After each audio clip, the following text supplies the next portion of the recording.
church, he talked about making coffee before I get started. I'm just a substitute. Earl's the coffee maker. He went back up north with his wife, but Earl's the coffee maker for that thing. But I'm filling in for a while till he comes back down south. But anyways,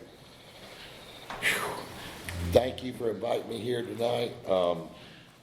I do not like doing this, but I was told by my first sponsor, if you stay sober, boy, when somebody asks you to do something in Alcoholics Anonymous, your answer is yes, for the most part. I mean, there's a few exceptions if I'm out of town, but I mean, I was told my answer was yes. And so that's why I'm here tonight. The reason I've got this monkey suit on is because that same first sponsor said, boy, if you stay sober and you never get up behind that podium of Alcoholics Anonymous, you will put on a suit and tie to show respect for the program that saved your life. And Buck Melton taught me that a bolo counts as a tie, so this is legal. So, and again, it wasn't that long to come here because I'd have gone a lot further for a drink of whiskey if there were no one else around. I mean, so it's no big deal. And my buddy Bobby come by when I was working. He said, "Oh, you can. Well, I'll go home and get a shower. You can go get a shower. I'll ride with you." So we had a great meeting coming up here. But now the part I don't like this part. But and anyways, I looked through my book when I go. It showed a few to Wallace, but since I've been sober, there's a lot of people I've known that have passed on. Sober. And gone, there's quite a few that I knew that didn't, but I've got them things from the plantings, that they pass out that tell you about them, and I always look through there and remember them faces of people that, died sober and some that didn't make it, sober, but it always kind of centers me and reminds me of, the people that were here that had AA in good shape to pass on to me, and it's scary to me because I think, when these old guys are here, it's getting scary because I'm the one that's got to be here and pass this thing on, and I want to do that right, because I believe that's a big responsibility. One of the first things my sponsor told me, he said, we've been through the steps, He said, honestly, you've got everything you need out of this program to stay sober the rest of your life. He said, are you going to do like you've always done, take what you need and disappear? Or are you going to stay around and try to give back? I mean, I need AA, don't get me wrong, but are you going to stay around and try to be there for the next man that comes down the road and freely give what was freely given to you? And that still rings back to me, but I don't know, that come out before I even got started. So my sobriety, I'm Tom, I'm an alcoholic. Hey, Tom. My sobriety date is December 4th. Whenever last time December happened, I had 28 years and I ain't drunk since, so it's a few months more, whatever. Anyways, y'all can figure that out. But I got a sponsor. He's got a sponsor. I've got a relatively new sponsor because my first sponsor croaked, my second one did, and that was just right before the CFC. But again, I've got another sponsor. We're starting to get together. I meet with him, because no matter how long I've not had a drink, I need to be accountable to somebody, and that's what sponsorship is doing for me now. Sponsorship's played a lot of roles in my life, and I hope I'll share more of that. But so I've got a sponsor. I sponsor other guys. And my job is to take them through the steps of Alcoholics Anonymous in the Big Book of Alcoholics Anonymous, like it was done to me. So I try to do that when I'm asked. Sometimes it does good for them, sometimes it doesn't, and it's not my deal. My deal is to be there and try to pass it on, where somebody takes it or not, that's beyond me, If somebody doesn't want to get sober, Bill Wilson come down and sponsor them, and they ain't going to get sober, First sponsor also told me, if you're done, if you're ready, and you really want to go through these steps, a gorilla could be your sponsor and it'll work. I kind of believe that. I ain't never seen a gorilla sponsor nobody, but when you're ready, if you're willing. So that's it. That's right. My home group is Happy Destiny. We meet on Tuesdays and Thursdays. Tuesdays we have a discussion out of AA literature. On Thursdays we have a big book study. We're starting back this Thursday at the very start of the book. That's where I would normally be tonight. Well, I'd probably be at the retreat. Wallace told me a lot of guys are at a retreat. spiritual treat. I thought, yeah, I'll be going in the morning, but I had to come here first because but so I'll go there in the morning. But anyways, all right. When I was born, I was born in El Paso, Texas, at the Fort Bliss Army Hospital. Because my old man was doing his couple of years giving to the country at that time, and that's what most people did back then. He didn't make a career out of it, but that's where I was born. And I don't remember a lot about being born, because I was little. But I come in this world the same way as everybody in this room here, unless there's a test tube baby in here. I haven't run into one yet, but I had one mother and one father, and I was born naked. So if anybody's different, come in the world different than that, talk to me after the meeting. But we all started out the same, like I said, I don't remember where I really remember coming up was kind of, it's all Cary now, but it was kind of like between Carpenter and Morrisville out in the country. That's where I remember. I don't remember nothing about El Paso. And I cannot tell you the first drink of liquor I ever took. It does not ring a bell for me. I know after getting in here and talking with a sponsor, I was drinking on a daily basis by around age 8 or 9. It doesn't seem right, but that's really the truth. But what I do remember is not the first drunk I ever had, not the first drink of liquor I ever had. And the best way it's come back to me is there was always people partying around the house. And as a little kid or whatever I was, when people be partying or something, if somebody handed me a beer or a bottle of whiskey or something like that, I remember this distinctly happened sometimes. I'd take and turn that up or something, and somebody would, sometimes it happened, not a whole lot, but somebody would pat you on the back, look, he drinks that like a man. And so I would feel a part of, or that's the best way I can describe it, felt accepted, or I can't really even put it to words, but what was weird is that stuff was scary to me, because that same guy liable to backhand you across the room 5 minutes later, because I come from the generation where kids were to be seen and not heard, and like another speaker I know that speaks a lot says, it was, Bill Crawford talking about, I come from the world of paddling, not riddling, and so I didn't think of it. So my earliest recollection of alcohol was I wanted it to be a part of it, but it was also, I seen the violence and a lot of the craziness that went around it, so I was kind of leery of it. So that's just my earliest recollection. I drank for effect. I drank to get drunk, however you want to call it. I don't understand why you would drink not to get drunk. That's why I'm an alcoholic, I guess. But so that's my earliest recollection of that. It was not hard to get a hold of. It was around the house. I would tote a tail whooping from my old man from when I can remember, but he wasn't beating me because I was a kid or underage drinking liquor. It was because I swiped some of his liquor and drunk his. That's what I was toting and beating for, not because I was young and drinking, if that makes any sense. But so, and again, my family consisted of, there was some kinfolk there, but it was my mama, my daddy, and my brother, who's 2 years younger than me. So that's the family. And if you hear something in my story that says, if he grew up in that household, you'd be an alcoholic too. I've heard, people say that, it's the environment you're in. Well, that's just BS. Because my little brother ain't an alcoholic, and he grew up in the same household I did, and stuck. I was leaving from a little kid and would come back, and left permanently around 15 and never come back till I got sober. He stayed in that house, and I think he was there pretty much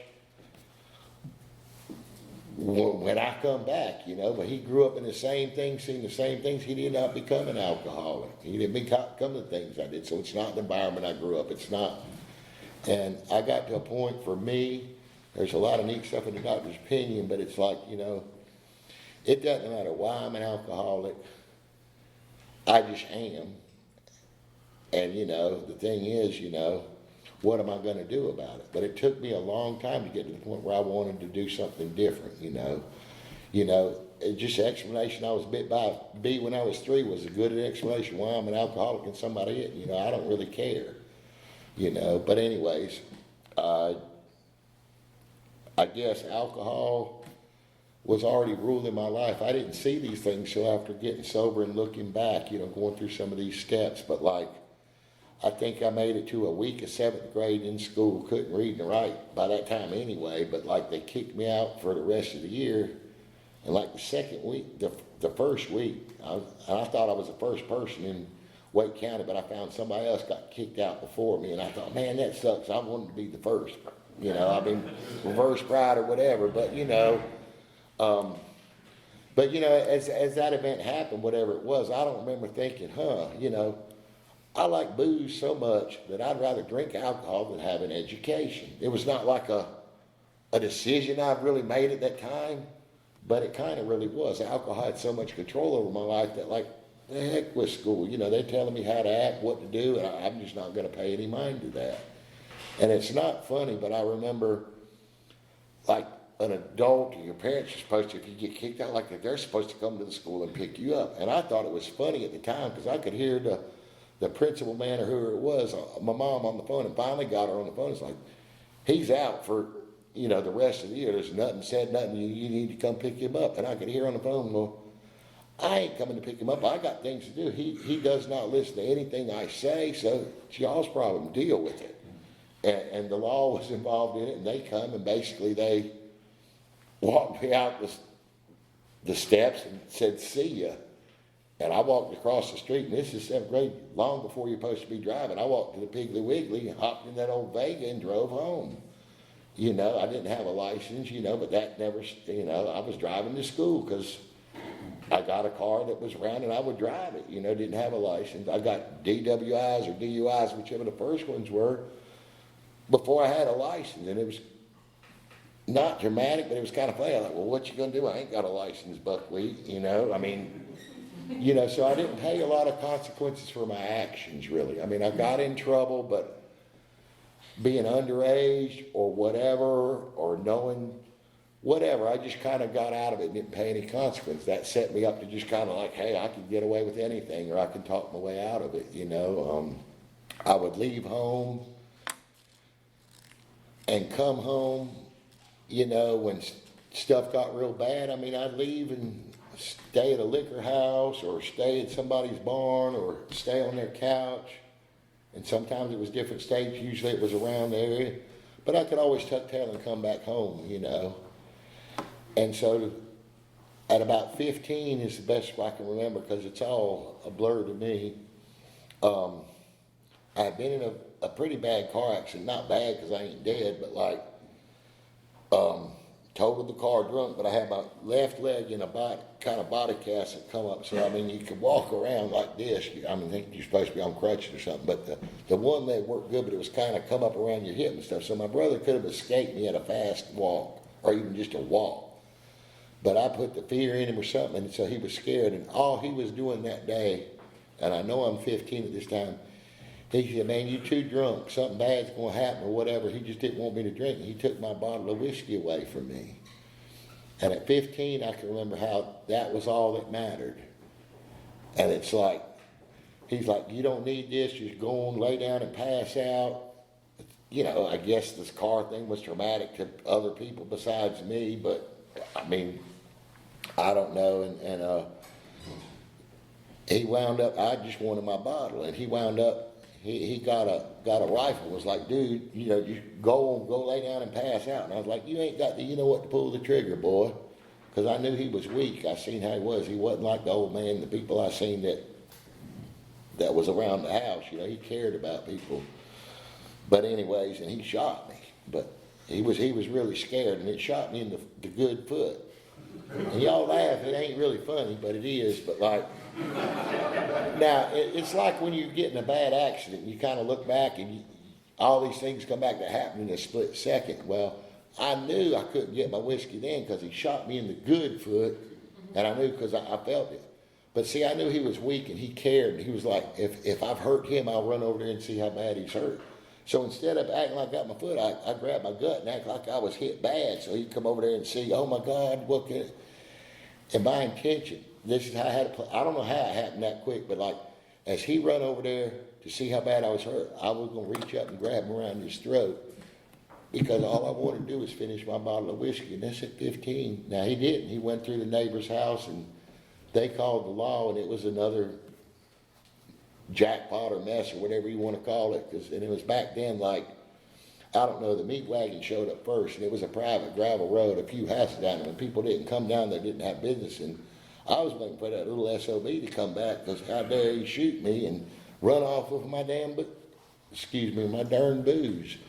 And so I had a 30-30 waiting for him to come back. And when the meat wagon come down, they actually come down there before the law did. And I was like, this private property, ain't nothing going on, y'all got to go. And every time they'd step out of the ambulance, I wouldn't shoot at them, but I'd shoot down there and at the gravel and stuff. And they would, and JD or Big I don't know which one, but when the Apex law, they said, come on, man. It's been called in as a possible homicide, this kind of a big deal, just come with us. And I said, they knew I wasn't going to shoot. I said, okay, and got in. Well, they took me. Apex had a hospital back then. All the Yankees had moved down here and took over and started putting hospitals up everywhere and whatever else. But like, Raleigh was where you went if something really bad happened. And Chapel Hill was a lot further away, you know. And they're taking me, I ain't gut shot needing a specialist, it's just a 22 in my foot. And they take me all the way to Chapel Hill, and I'm thinking something ain't right. And I'd already been in the little kid bug house in Buckner for on and off and lots of other things, you know. And they took me to Chapel Hill because they took me up to the 4th floor nut board. And I was like, well, they got the wrong man. I was like, I got the proof, I got the bullet. Even my little brother's crazy. It's illegal to shoot somebody in North Carolina because they've locked my old man up for it before. I know, and I'm the victim. It took me getting sober to know I was not the victim. But anyways, they kept me there for a few days and had my little trial or sentencing or whatever it was. And again, this is back in North Carolina, how y'all ciphered a map a long time ago, and people smoked in North Carolina inside back then. And like the main psychobabblers come down there, and the nurses and everybody, they had, it's kind of like some oblong tables set up there and ashtray sitting up there, and so some of them smoked, you know. And then it's like, I give them credit. My mama told her side of the story. I think everybody told their side of the story. The psychobabbler said what was wrong with me, and they let me tell my side of the story. And I knew they was going to say, well, we're sorry we got the wrong one and locked Junior up.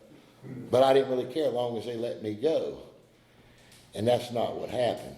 And it might have been, I don't know if this is, but it seemed like the main psychobabbler said it with a smirk on his face or was laughing at me.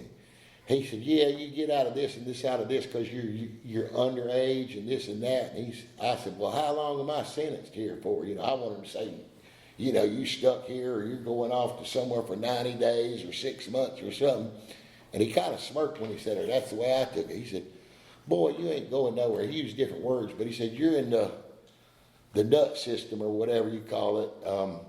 You know, you don't even have a right to appeal till you're 18. I mean, it's all what your parents say. You have absolutely no rights. And of course, my philosophy then was you can only hang a horse thief once. So I jumped across that table, palmed one of them square big glass ashtrays and went to putting it in the temple of his head, talking about, you want crazy, you ass up. Something, I'll show you crazy. I mean, what else you going to do? You already said I got an open-ended sentence, so. And it's a big pulp. It wasn't like I went at Dix Hill again. It was like, this was hospital, so I don't know where the big old pulpwood-looking security guys come by, but they come drug me off, and this is the only word I ever kept to my family. I was like, not in this exact, but y'all divorced. Y'all ain't my kin. How dare you turn your back on me, do all this stuff, tell these lies on me. You know you got the wrong man. And that's the only word I ever kept to my family as they were dragging me off. And again, I don't remember pausing and thinking something like, you know, alcohol rules my life or has so much control over my life that I would rather keep chasing this booze than I would have a family. But that's a conscious choice I made right then. I didn't understand it, but I never had more contact with them after that. I escaped from that place. It wasn't a gun camp. It was a hospital lock ward. It wasn't rocket science to get out of a locked door, you know, a few days later, and went down to the local bootlegger's house, stayed there for a while, but I'm going to start my life anew and be good and whatever, for some reason. It was fairly traumatic. If I was just a heavy drinker, maybe, but I'm alcoholic, those things don't slow me down, major things. I just keep going because I'm an alcoholic, basically. And so, but I was going to start anew, so I stole a pickup truck and a bunch of carpentry tools that was going down to Florida. Normal folks who want to start out doing the right things don't steal the things to do that, I don't think. But it made sense to me. I've been into like Raleigh. I don't know how to say it. I was dealing drugs I knew the biker bars that were in there, knew the people that owned them, their friends, the old man's. I don't know how to say it politically correct. I guess strip joints. They weren't really strip joints because all they took off was their top, and they didn't serve booze, they just served beer, but there were them college town things out there. So I also knew them. So I was dealing drugs in those places at a young age, and they would be like, look, if you're going to drink something, go back with the girls or go behind scene because, it's just a problem. You're obviously way too young to be in here, but it didn't matter that I was selling illegal drugs in those places. So I knew about city life, I thought, but I didn't know about like living on the street city life. When I lived on the streets, it was at Bill's Pond or out here or that. When I got down to Orlando with that stolen truck, I started living on the streets and working day labor. And I made $17.50 a day when I would work. I don't know why I can remember that, but that's what a ticket would be for 8 hours work. $5 a night to stay at the flop house. I was broke every morning. Get up, do it. Most of the time I was drinking Cardinalsburg Black Label when I couldn't get real booze. I remember it was 98 or 90 cents. You get a penny or two back for $1 at the mom and pop store. Hell, they probably give it to you at the grocery store. But it was the cheapest thing I could get at the time, and I would get real booze and stuff. And it was neat down there because, you could go in the store and drink shots and then buy a bottle on the way out. It wasn't like state stuff around here, it was private or ever how they do it down there. And so I was living in the flop houses, living on the streets, and I knew about anonymity before I got here, way back. You never know who you really are, what your name is, who's your kin or whatever. And so I'm living half the time on Orange Blossom Trail, and they got real strip joints down there where they don't wear nothing but smiles, and they were associates or friends of the old mans that basically owned those places, and they served liquor and beer, it was wide open. And after a while, I kind of like the guys that were flying colors down there that basically owned them places. I was like, yeah, my old man is so-and-so. And they was like, yeah, he's pretty square up, whatever. What are you doing living with them winos and stuff over there, and like where Sally's are or the Salvation Army and the flop houses. Like, man, you don't need to be out there, Well, we'll put you to work. And so I thought because of who my old man was and what he did, that they were going to give me this giant opportunity. So basically, it's like if you give an idiot a hot gun and they're not flying your colors or something, you ain't got nothing to lose. So my first jobs for them was to rob drug dealers. And the fun, I don't know that it's funny, but to me the funny thing about it was there were times when like the people I was going to rob didn't have no loads of cocaine.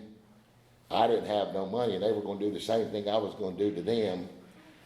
And I watched people die in front of me or beside me over this period, and it didn't affect me really either way.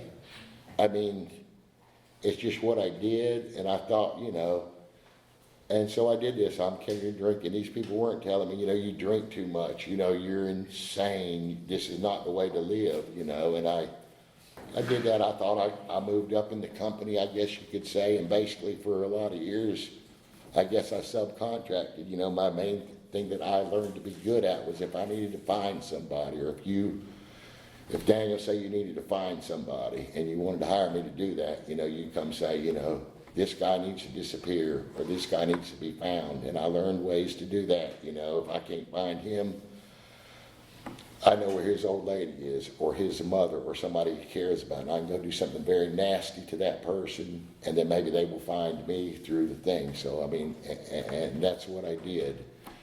I was up and down the East Coast.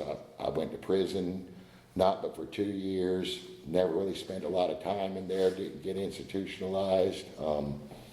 As I look back, I remember thinking, wow, but the people I seen when I was doing that couple of years in prison, it was no different than when I was outside. I mean, I associated with the same element when I was outside or behind the walls for me personally. And what I found out after I got sober is alcohol was what had me in prison, whether I thought I was free or not. You know, alcohol controlled every move I made. You know, I didn't really see it at the time, but I drank because I thought I did. And a lot of people would tell you, you know, I didn't want to become an alcoholic or a drunk like Billy Joe or whatever, somebody they've seen in their family. Well, I did. I worked towards that thing. I thought that's what growing up and being a man was to me. If people feared you when you walked into a clubhouse or the bar, and that, you know, the kind of person when you kind of slide around and make sure you know where your piece is when a certain person walks in, or that's the craziest SOB in the world, out drink, out party, put fear, you know, that's what I thought growing up being a man was. So a lot of these things that I became, I consciously worked towards some of those things. I found out after getting sober that I was scared to death of everybody and everything, and that's why I did those things. You know, it wasn't a conscious thought when I was doing them, but, you know, I started drinking at a young age, and I was doing what I thought I wanted to do, and then I'm stuck in that rabbit hole, and I can't get out. I got to the point where, for me, it was like, I don't know, they talk about in the big book Alcoholics Anonymous, you know, just drinking on to blot out the consciousness of your existence. I'm not quoting it exactly right, but that's what I've been doing for a long time, you know. Life was good to me, whether I had more money than I knew what to do with it. And there were times where with selling drugs and weapons and doing the other things I did, I would bury PVC pipes because it was harder for them to come back in. It was way before, you know, they could like find it through the strips or whatever the crap, I mean, the stuff they do today. And that didn't make me any more happy than if I was hanging out somewhere in this town, out there behind the bush. It's raining. It's nice this time of year because it ain't super cold. But, you know, if I had a bottle on me, whether it was a half gallon or enough to get through the night, life was good enough. That's all I cared about, whether I had more money or not. And I would get myself into those things. I would drink myself where my body did not function anymore.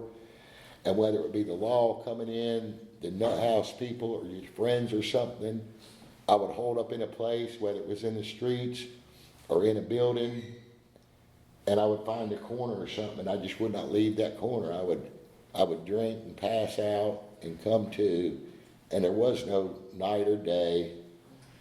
I would just do that, and I didn't get up to use the bathroom or bathe or anything. It all happened right there, and I can't even remember sometimes how I would get the booze to me, but my body would physically shut down, and bam, I'm back in another nut ward or jail, and then a nut ward or something. I never quit when I was in them places. I'm sure they told me about alcoholism, but I heard none of it. You know, they get me physically enough where my body would start functioning. I'd get out, and then I'd be back to that same thing again, over and over again. And I mean, I was accepting of that. I was going to die that way. I didn't care. I had a moment of clarity, and it's hard to describe it, but I came back, let my mother know I was alive. I had beer way down past my buckle. Buckman will tell you, when he said first midwinter I went to, he said the only boy I ever know that beer would fold up in his lap. I had long hair, didn't have very many teeth in my head, did not bathe on a regular basis, owned a 78 shovel head. I think the only piece I had was a 44 and a couple pairs of breeches. You know, I could hang one out for 3 or 4 days and let it dry. And I mean, that's what I had when I got here. But I showed up to my mom and said, hey, I'm alive, you know. And I'd stopped a hard crime. I shot dope and stuff, but I started drinking and ended drinking. You know, I'm an alcoholic that did some dope along the way, just like there's some alcoholics that beat their wives, you know. But there's a difference, and I'll talk to you about it all after the meeting. You know, alcohol was what I could not give up. I give the other stuff of my own, sucking down half gallons of Jim Beam, you know. But Mama said, your old man split my daddy. Stuff ain't like it is around here, you know.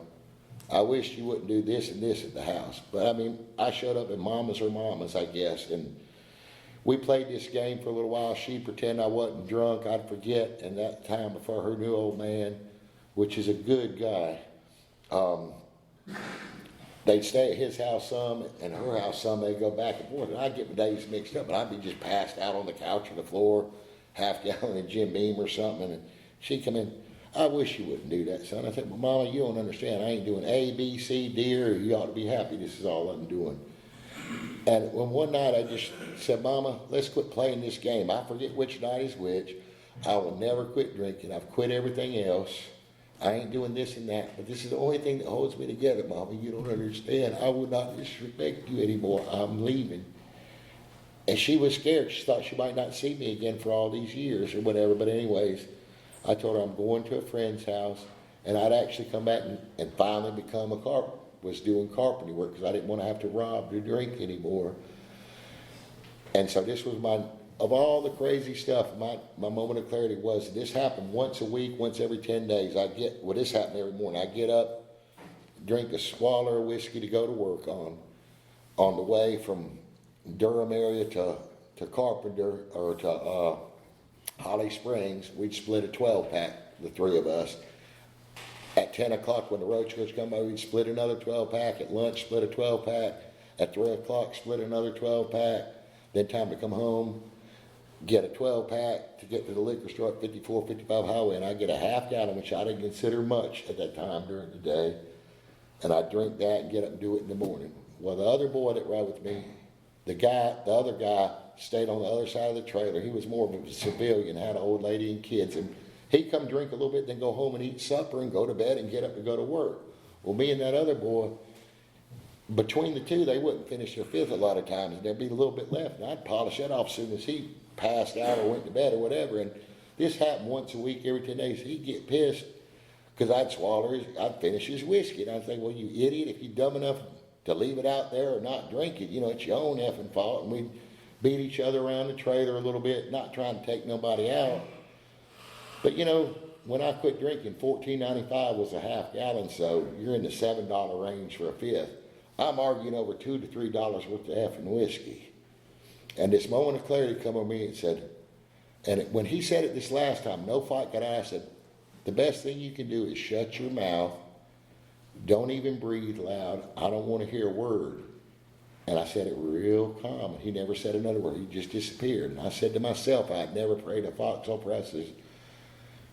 And it just was like, this is as good as your life's ever going to be as long as you're drinking alcohol or whiskey. And I made a deal with myself, but it was really with God. I was like, if you feel like this come daylight, you'll do something about it. I will ask for help.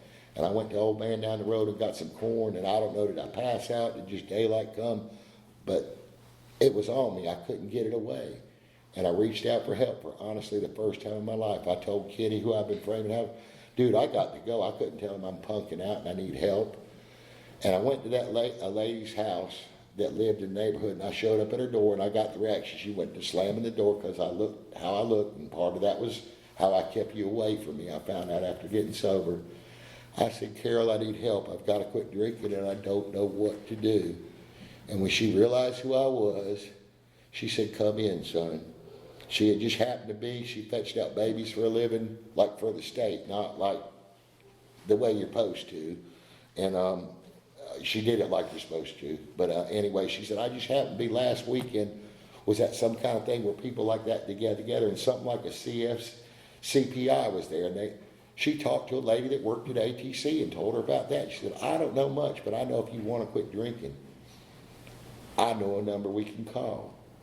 And this is an outer body experience. I said, okay, call, Carol.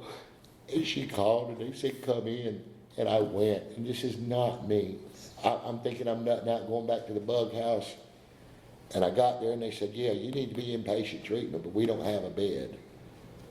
And they told me something I didn't really make sense, like the world's going to stop at Tuesday at 2:15 because I want to quit drinking. They said, until you can see a family physician, don't quit drinking. They're afraid I was going to go to Jesus. I didn't consider that much, just a half gallon and a couple. I didn't consider the beer even drinking. I mean, and like, so that's the only time I ever drank. I never drank another drop of booze. But when I went back home for a couple of days, that lady would force feed me beer to keep me from going into the DT, so I got into ATC. And basically I got into ATC. People were bringing meetings in there. Let's see, I got 15 minutes, right? Huh? Okay, yeah, I'm sorry I ain't sober. But anyways, I went through ATC. people brought meetings in. I detoxed here, it wasn't bad. I've detoxed not on purpose, but on my own. And I've had the DTs before, and they ain't fun. But anyways, they had some happy dope they was giving me. It wasn't quite fitting the bill, and I thought they was gonna send me to another nut ward. But they kept me there and just got me through it. I got out. I got in on December 4th, and I know because I had to go back and pay my bill later. You didn't have to. You could have let it go. And I got out Christmas Day. And the only reason I can remember because it's Christmas Day. I didn't get into the halfway house till New Year's Eve, and that's an easy date to remember. So I went to a meeting as soon as I got out. I got rides there. Didn't know what to do. Got there, got out, got into the halfway house. Started going to a meeting every day. Got a sponsor. Didn't make no sense what he told me, but I was trying to do what he told me. I went to a meeting every day until I went back to the nut house at 4 months sober. 4 to 5, I don't really know. And basically I got to a point where it was like AA was working, but I didn't even know it. I'm going, and it's like I can't deal with life anymore. All I knew at that time, it's the worst place I've ever been in all my life, was like, I will not go back to the only way I know how to live is drinking. And I can't go back to that. But I don't fit in nowhere. God may be wrong. If there is a God, I don't fit in. I can't go back to the only thing I know. And I can't live in this world of being sober. It hurts too bad. I don't know what I'm at. I mean, I'm just stark raving sober is all it was. But my first sponsor had enough sense to say, boy, that's beyond us going through the steps. Before it gets too bad, you've got to go get some help. And I knew something was coming. I didn't want to drink, and I didn't want to blow my brains out, but I just wanted to just disappear. But I didn't tuck tail and run, and that's what booze allowed me to do, was just, I drank enough booze and I didn't have to worry about nothing. Life was good, and it might be horrible, but if I had booze in my system, it was okay. And for the first time in my life, like when I went in treatment, I faced something and went through it. It was not easy. I stayed there for months. The main thing I was ashamed of was people in there come back. I didn't want them to think I drunk. I didn't care if they thought I was nuts. But when they finally, I let them know that neighborhood people would come see me. I said, I didn't drink. I'm just a nut. And they believed me. I was more worried. I didn't care what you thought. I would just know I didn't drink, because the old farts would tell me, no matter what happens, don't drink. And I clung on to that. And, I got out, and but so many things, the old timers that were here that paved the way for me, they didn't really love me. They loved the program of Alcoholics Anonymous. My first sponsor, I could not read when I got here. I got taught to read out of this very big book. And Joe would sit down there at me for the meeting and say, he'd read a sentence and say, what does that mean? I'd be like, I don't know, Joe. And he was a damn Yankee from Detroit. I don't know how, the language of the heart. He could break it down into something that made halfway sense to me. But really, honestly, the only thing the first time through that whole book, it says in there, many women drink essentially because they like the effect of alcohol. And that didn't even register me. He said, well, does that mean they drink because they like to get drunk? He said, that'll do for you, boy. And I was like, I understand that, Joe. That's why I drank. I didn't think I'm a depressed children. Life sucks. I just drank because I thought I liked the effect of alcohol. And, the people taught me lessons like that, how to act in the meetings. Don't, people smoke when I first started coming in, but they said, and some of them were starting to stop. But it's like, you got no business.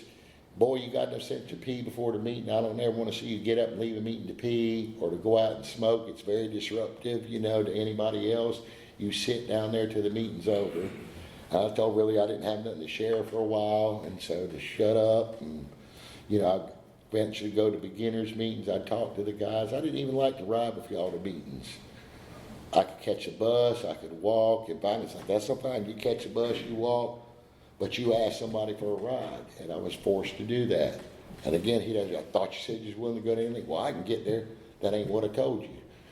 And by doing those things, I slowly got to let y'all know me, and I talked to you a little bit. And, I can't explain it, but it helps, and all these things. I got out of the halfway house. I went back to the nut ward, and I kept doing things. Things weren't easy, but they were. But like, y'all not only told me how to go through the steps and how that, but I mean, y'all had to tell me stuff like, son, you know, you smell, you know, you need to bathe, you know. I didn't understand how to do things like that. I was talking to Bobby on the way up. I mean, I can remember at a couple of years when I took over and got a place from a guy in the thing, it's like, it's okay, you can sign your real name on a piece of paper for to take over the top half of a room and rent, and you can sign your honest to God real birth name on a thing that lets you have your telephone in your real name. I did not even have a social security number when I got here. I didn't know how old I really was because I had lied and been so many different people. We had to, you know, my sponsor had to help me get my birth certificate, and we figured those things out. You know, but people, you know, they would tell me stuff that I didn't understand, and my first sponsor, it would be like a lot of times, I'd be, Joe, man, this don't make no sense to me. And he would just say, good, if it makes sense to you, don't do it. You don't have no idea how to live a sober life in society. So if it makes sense to you, you don't need to do it. That's what sponsorship and going to people. And the old guys, they were like, we don't do that. And honestly, the best I can remember, especially early on, was like, if Wallace had said something to me, I'd say, that old fart don't know what he's talking about. I hate him. And he'd tell me, well, we don't talk about it in here. We don't act that way. But I would not say those words out loud. I was desperate enough that I needed to fit in, and I wanted to fit in. And I had a curfew at the halfway house at 11 o'clock. And I mean, if you was on the steps, they'd kick you out. And I know, but like, after the meeting was over, they'd sit there and talk to me and say, well, this is why.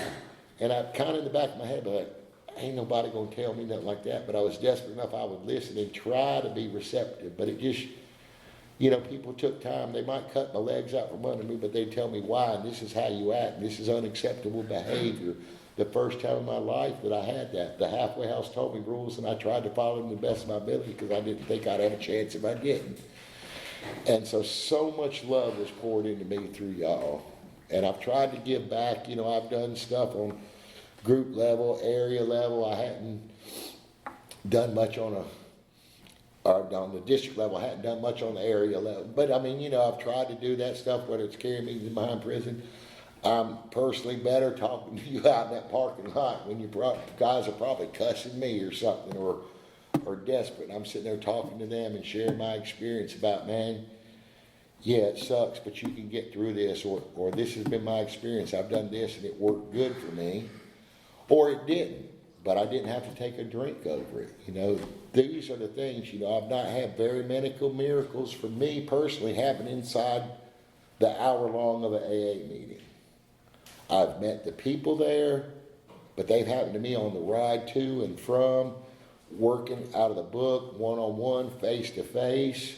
The miracles happened before. I'm not saying they don't happen in the meeting. I mean, when my first sponsor, well, not my first sponsor, I've been coming after I got out of the bug house, and I heard the guy that was running the halfway house tell his story. I was like, my God, that's crazy. Hank, I used to drink with him, his people in the liquor store when I was little. And my sponsor, you don't understand, that's a real alcoholic. Joe said, shut up, there's a meeting going on. But you don't understand, Joe. It was after that, so it was working. But none of y'all was like me. Not a one of y'all. Y'all didn't understand it. And I didn't have hope, but I must have, because I kept coming every day and doing what y'all said to the best of my ability. That was the first time I had hope. It's almost like when Ebby brought the message to Bob, I seen something in his eyes. You know, they were drinking partners. Well, I was kind of a drinking partner. We were buddies, but we drank out of the same bottle many times. All I knew was, like, I left town, and he was crazy Hank when I left, and he's sober so many years, and he's running a freaking halfway house. I was so rum dumb I didn't even know who he was till he told a story, and I remember certain things about it. And I had hope when I left there, because it's like, if Hank can do it, it's possible for me. And, you know, through that steps, I become one of y'all, not an outsider, but I desperately just kept hanging around. So if you're new to this program, or back the 100th time, you know, there's a place for you here. God's a part of it, but I had a hard time. I never believed in God, but I borrowed a little bit of y'all's and a little bit of y'all's, and I was told you straight up like this. You know, if you can't find a God of your understanding, boy, you're screwed. And a little bit different than that, because you cannot work this program without a God of your understanding. Now, it's got to be your understanding. What I heard a lot when I come in was, you can borrow my God till you get one of your own. My response said, you cannot borrow my God. I need my God. You've got to find one of your own. And part of it was Joe. Part of it was Crazy Dave. Part of it was Quiet Brian. Part of it was, it was everybody. And what was read to me that really helped at that struggling time, it was read at the time, I don't know what color it is now, but it was the Came to Believe book. Because that was a lot of people's experience about the God of their understanding of spirituality. And not all of them rung bell with me, but enough of them is like, wow, maybe that could work for me, or maybe that's possible. Or I was desperate enough that I had to believe that there was a God out there. And it talks about if you draw near him, if you draw towards him, he'll draw to you. So when I put in the effort, it come. Looking back, it's easy to look back and see how it all fell into place. When I'm in the middle of it, it makes no sense. So sometimes just don't pour that mess down your throat. Try to help somebody get to a meeting, and it all becomes clear if you're working with the sponsor and being accountable. That's been my experience. And I've run out of time, and I apologize. I hadn't really got sober. It's been I told somebody the other day, I was 28 years when I got sober, man. And I picked up 28 years this December. Half my life I've been in Alcoholics Anonymous. That might not blow y'all away, but it blows. I still can't comprehend that. But I didn't bring all that. But half my life I've been with y'all in Alcoholics Anonymous. Y'all are my family.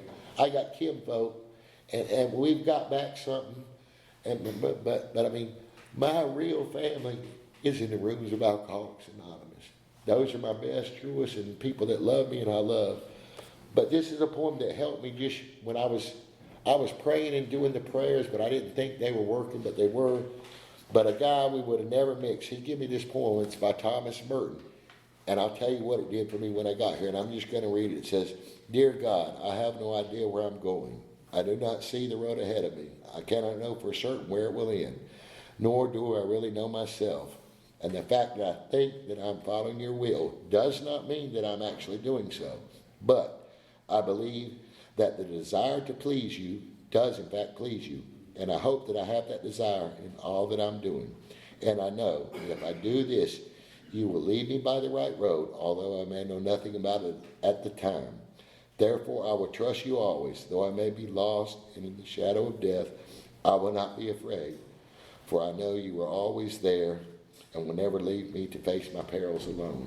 And all that told me, break it down in English, is, hey, if you're having a problem with that and you're trying, however you're praying and doing it, you're doing it right. Just keep doing it, continuing it, and it'll become to be your experience soon enough. Don't give up. However you're praying, it's right. Just continue. Thank you.